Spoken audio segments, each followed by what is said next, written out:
तर दादांना भेटणार आहात का काय? म्हणजे दादा पण योगायोगाने दिल्लीत आहात तुम्ही म्हणताय, भेटणार? या घराच्या समोरच त्यांना घर मिळालं असं शेजारी शेजारी शेजारीचं कुठं काय मिळालं का मिळालं? आता शेवटी सरकार त्यांचं आहे. नाही, पण यामध्ये एक गोष्ट आहे, कौटुंबिक तुमचे संबंध आहेत, पण साहेबांचे जे आत्ताचे हे जे घर आहे हे ताईत गेलं. थोडा पीछे आ जाओ ना. पवार या पहिल्यांदा राज्यसभेच्या खासदार झाल्या, तरी देखील त्यांना टाईप 7चं घर दिलं. दादांना सुद्धा बऱ्याच वेळा दिल्लीला यावं लागतं. त्या घराचा वापर हा राजकीय दृष्टिकोनातून असेल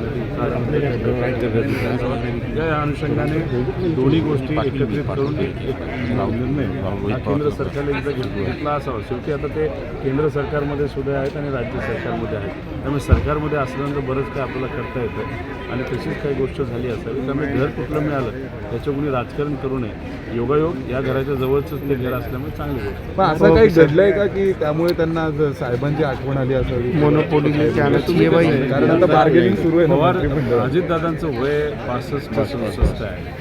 63 वयापर्यंत पवार साहेबांबरोबर ते राहिलेले आहेत आणि याच्यात तुम्ही त्यांचं जे व्यक्तिगत जीवन आहे त्याला राजकीय जीवनामध्ये मिक्स करू नये.